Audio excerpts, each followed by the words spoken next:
Good afternoon, everybody. Just a quick reminder before we begin, to everyone to please mute your lines, except for the Minister and Chief Cameron. We have a lot of people joining us here on today's call, and we want to ensure that the audio quality and the video quality is the best that it can be, so thanks in advance for that. Just really quickly, also a reminder that what I'd like everybody to do from the media side, if you do, there'll be remarks from Minister McMorris and from Chief Cameron, and then we'll open the floor to questions. Media, if you do intend to ask a question, I just ask that you'd raise your virtual or digital hand. Use that option that's located along the top of the screen, and then we'll call on you directly once the remarks are concluded. So I think with that, I'll just give everybody a second just to mute yourselves, and unless you're the Minister or the Chief, and we'll get started here. And I think with that, I'd like to introduce Minister responsible for First Nations, Métis, and Northern Relations, Don McMorris. Thank you very much, and good afternoon, and welcome, Chief Cameron. Thanks for making yourself available on short notice. So on behalf of Premier Scott Moe, I am joining you here today from the city of Regina, our capital city, located on Treaty 4 territory and homeland of the Métis. In May, the province of Saskatchewan, actually the nation of Canada and the world, received a sobering reminder of the dark chapter in our nation's history as we confirmed the discovery of the remains of 215 children buried on the site of the former Kamloops Indian Residential School in British Columbia. I, like so many others, were deeply saddened by this news. That is why, in the face of this grim news, the government of Saskatchewan and the Federation of Sovereign Indigenous Nations issued a joint call to the Government of Canada to immediately commence research into documented deaths or undocumented deaths and burials in residential schools in Saskatchewan. In the days since this discovery, I, along with my cabinet colleagues, have appreciated the conversations and dialogue that we've had, not only with Chief Bobby Cameron from the FSIN, but other First Nation and Métis leaders and residential school survivors from across Saskatchewan. Part of this collective grief we feel as a society is that there are so many questions that remain unanswered and so many records and details that have been lost about these children who attended the schools. To this day, it remains unclear just how many children may have been laid to rest away from their families and loved ones without cultural ceremonies at residential school sites across the country. So perhaps right here in this province. According to the Truth and Reconciliation Commission, it is believed that 20 federally operated residential schools operated right here in Saskatchewan from the 1880s to 1990.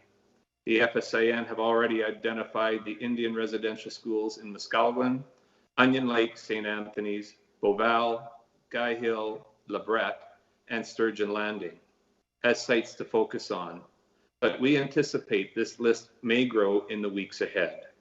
The government of Saskatchewan is committed to seeking meaningful and lasting reconciliation. We acknowledge that there is a great deal of work to do. That is why I'm here today to announce that Saskatchewan will be providing $2 million to the FSIN for plans to research undocumented deaths and burials on formerly federally operated residential schools locations here in Saskatchewan. Together, both the government of Saskatchewan and the FSIN are calling on the federal government to immediately match this offer or surpass it with their own, for a total of $4 million to support this vital research here in the province. It will be challenging and emotional road for all of us, but one we must walk together because it's the right thing to do. We owe it to those who were lost to this residential school system and those who to continue to suffer from the effects. The information that we learn from this process will educate us and ultimately lead to a stronger Saskatchewan and a stronger Canada. But most importantly, it will be of some comfort to those who have been directly impacted by the federal residential school system in our country. It will also serve as a milestone on our long road to reconciliation. As we speak, the FSIN is putting together their approach to support First Nations and help carry out the research, as many Indigenous communities across the province have already announced their intention to carry out investigations into former school sites in their communities. This funding announced today will be used to support this work. I now would like to call on Chief Bobby Cameron to speak on behalf of FSIN. Chief Cameron? Yeah. Thank you, Minister Don, and thank you all for joining this conversation and this very important announcement.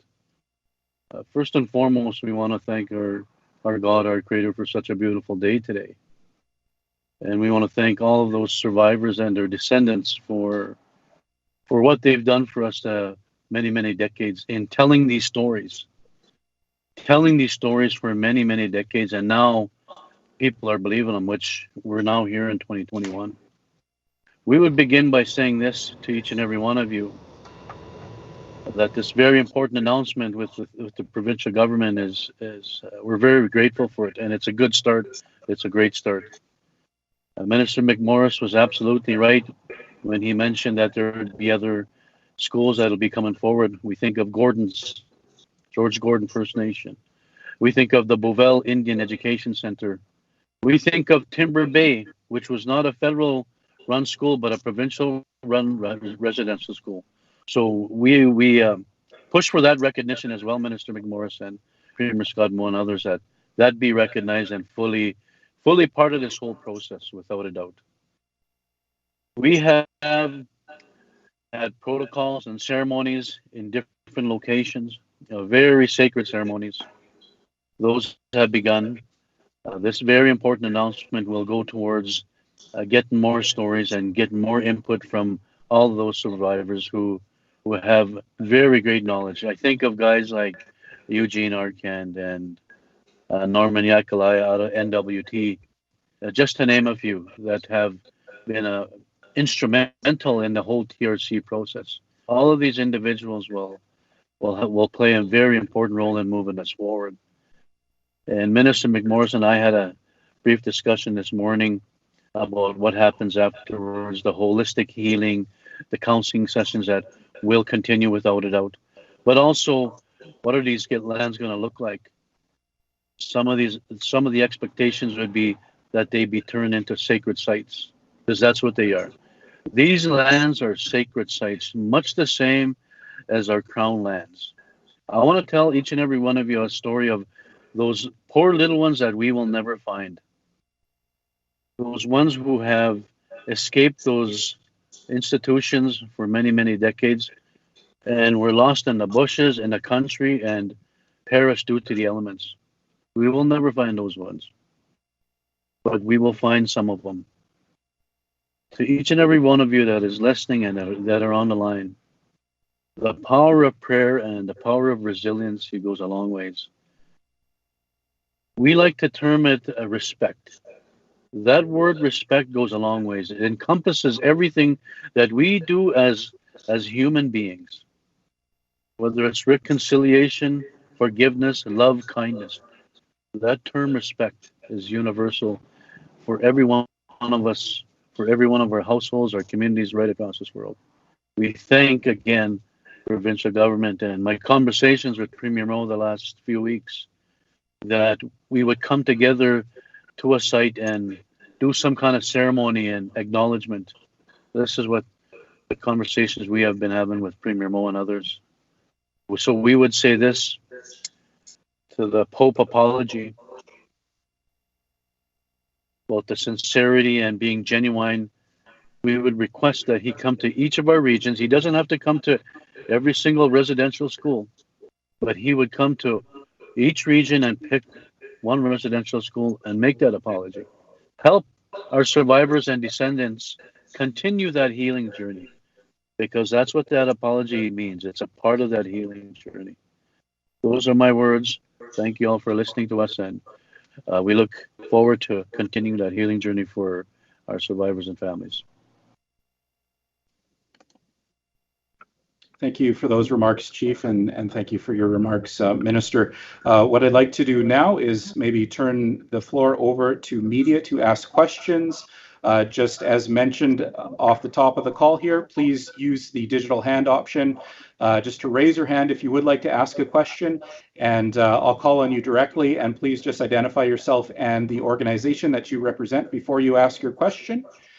And with that, you can also just direct them to either the Minister or Chief Cameron. So Arthur, I see your hand up. I'll unmute your mic here and you can ask your question. Yes, thanks. Arthur Whitecrummy here from the Regina Leader Post. This will be for the chief. I see that you've already got 6 sites on the list, and you also mentioned 3 more just today. I wanted to ask how far this $2 million is going to actually take you in doing that work, and how much do you estimate it will cost to actually complete it? Yeah, no, that's a good question. We will say this: it's a tremendous start. It's going to get us going in the right direction. Whether we have funding or not, I'll tell you this: the power of our First Nations people and the power of prayer is going to see us through this. This investment from the provincial government will help a great deal, but we're going to continue. We're going to continue on this healing journey no matter what. Thank you for that. I just have one more follow-up, if that's all right. This will be for the minister. I just wanted to ask, you called on the feds to actually match, but they've already said that $27 million can be accessed by First Nations. Are you asking them to match over and above that $27 million, or out of that $27 million pot? And just what is the state of those talks in actually nailing down what they might be able to provide? So we really don't have a clear signal from the federal government as to what they will be putting in. This is the first kind of tranche that we have committed to as far as, discovery and research into possible burial sites that are unknown or unmarked. And we're calling on the federal government. Now, we realize that, when we first found out about this is a federal government responsibility. So we expect them to step up. And if you look at proportionate, the number of residential schools here in Saskatchewan to the rest of Canada, we would expect the lion's share of that funds coming to Saskatchewan. But on this first piece, just on the identification and discovery, we'd expect them to at least match what we have, if not more, and then more to come. As Chief mentioned, there is so much more work to do around this file. This is just one part of it. Thank you for that. Next, I'll call upon CTV News. Laura, I will unmute your mic and please go ahead. Thanks for taking my question. Hopefully you can hear me. Chief Bobby Cameron, I'm just wondering what the money will go towards. I know you're saying it's for the research and the search of these schools. Is that specifically for the ground penetrating radar? Is that mainly what it'll be used for? Or if you could just explain what the money will go towards, like how the searches will be done.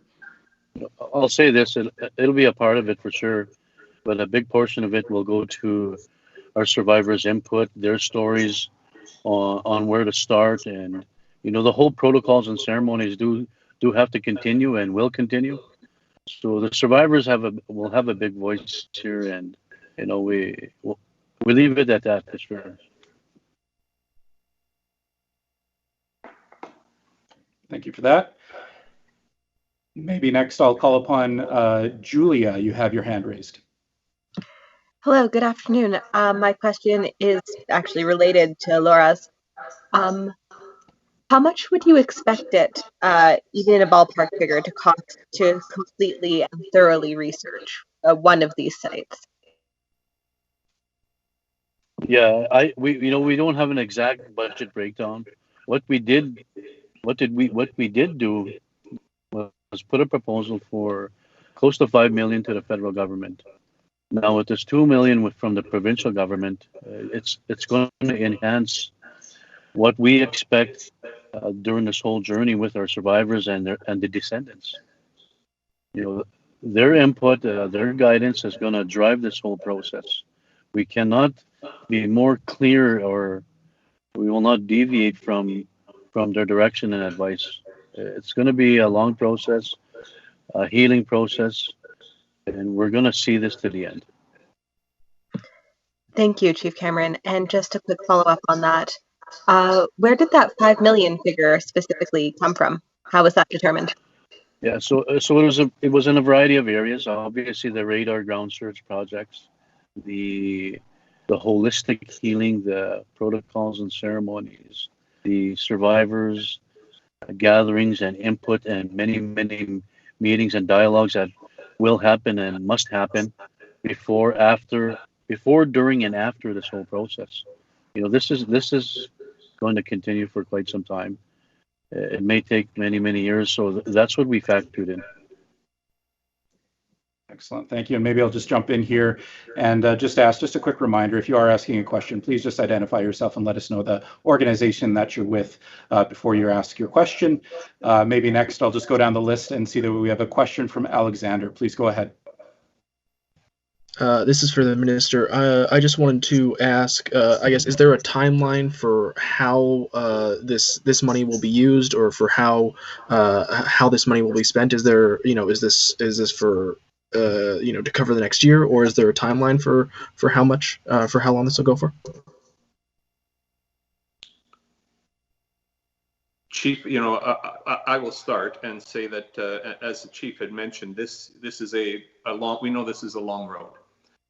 We know that there have been some unidentified sites in Saskatchewan that have been found already, and that's, we hope it's not the tip of the iceberg, but who knows? We need to do our research, and so it's early days. But what I want to say is that our government is committed to walk with the FSIN as closely as we possibly can and support where we can.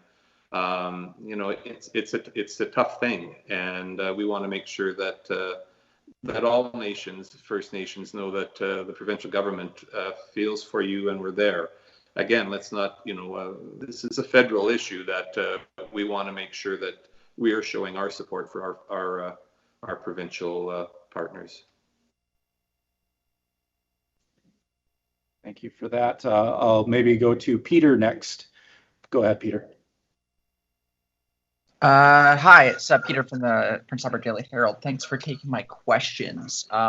As this topic has been explored in the across the country in the last few weeks, while some people talk about it as being a discovery, it's not as much a discovery for many survivors who knew about these sites and that there were people unaccounted for at these sites. Why is it so important to hear from those survivors and get the guidance from those elders and survivors as you undergo this research? That question is for me, I take it? Yes. Okay, well, it's important because they have lived it, they have breathed it, they have witnessed it, they've experienced it. It's still fresh in their minds. That's why it's so crucial and critical that they're fully involved every step of the way. It's like it was yesterday. When you hear these stories from these survivors, it's like they were telling it from yesterday. Their minds are still sharp, their memories are still sharp, and their voices are still very strong. Thank you. And just a follow-up on that, we hearing these stories can be tough on people who've lived through it or their descendants. For either of you or both of you, what is out there being done for people who might be struggling with all this news and these stories as they come to the forefront again? Well, there's already some counseling sessions that have begun. There's some toll-free lines that are being offered, and there's not enough manpower to reach every survivor, but we encourage each and every one of them to reach out or to try and contact or let us know how we can help during this emotional time, because that's what it's all about, Peter. It's about healing, it's about moving forward, Ultimately, it's about our First Nation living a life that we never had, living a better life, a happier, healthy, loving life. Thank you. Excellent. Thank you for that. And next, I'll call upon CKOM. Lara, please go ahead. Hi, thank you so much. This question is for Chief Cameron. Chief Cameron, I understand that there have been some searches and investigation, or have been going on so far. But can you give us a sense of how these are going to roll out? Will there be work beginning this summer at all? Will there be multiple searches and investigations going on at the same time? How is that going to look? Well, ideally, we would like this work to start as soon as possible. As I said, a few of the sites have had the protocols and ceremonies have taken place already. They're ready to get started in terms of the searches happening within the residential school sites. So we're hoping this turnaround happens as quickly as possible, and we continue, because as I said, I cannot stress enough the importance of that healing journey. There are still survivors out there who don't know where their loved one is, never seen them, they have disappeared. We hear these stories at every single residential school site. I haven't found my little brother, I haven't seen my little sister, I don't know where they went. They disappeared. The priest or nun beat them to a pulp, we never seen them again. Just as an example. I guess a follow-up would be for Minister McMorris. How did you come up with this $2 million figure? Well, it was really looked at kind of the initial kind of budget for the discovery piece. It was around $5 million. Now, we know the federal government has a large portion to play in this, but we felt that we needed to, initiate this because it is top of mind for so many right now. This is unprecedented work. There's been many stories, but never the spotlight that we're seeing right now, and it's a good thing. And we want to make sure that we're there as a provincial government. So we've put the money forward, expecting the federal government will follow suit with that, or it doesn't have to be matching. It certainly can be more than, but that's a number that we started with, and it's very, very timely. The conversation continue and the investigations need, there has been stories, but that, hasn't resolved anything. This will hopefully bring some resolution to these people, as Chief Cameron said, that aren't sure necessarily where their loved ones went. And so the light is being shone on it, and as a provincial government, we want to be there, along with the federal government, as partners to walk this very difficult road that we see in front of us. Thank you for that. And just a note, we're just about out of time, but Arthur, I see you have another question. We'll give you the last question on this session. Thank you. This will be for the chief. I think that I heard you say that you want to see the Pope come to the region to actually make an apology. I just want to ask what you think of the fact that so far he has stopped short of actually doing so. He's expressed, closeness or solidarity, but he hasn't actually said sorry. And I just want to know what you think of his sort of reticence in that regard. Thank you for the question. I want to say this before I answer. Here in our region, we have the highest number of residential schools across Canada. We have the highest number of residential school students who have walked through those doors. Some have lived and some haven't. This is why it's so crucial and important that the Pope makes that effort and implements the TRC calls to action. You know what? Implements the human spirit in asking for forgiveness and apologizing. Never mind the TRC, the human spirit. What God has told each and every one of us, forgive and heal. This is what we pray for. So it's important that he does this, and his lack of effort to apologize lately, we're all pained and saddened. He mentioned those words earlier. We're all pained and saddened by this horrific discovery. Well, now it's time for action. Help our survivors and descendants continue that healing journey, Pope Francis.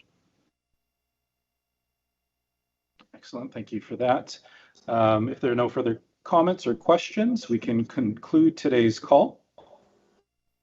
I just wanted to thank Chief Cameron and Minister McMorris for joining us today, and as well you, the media, for attending and helping us share today's announcement. So with that, we'll conclude the call. Thank you. Thanks, Chief, for being here.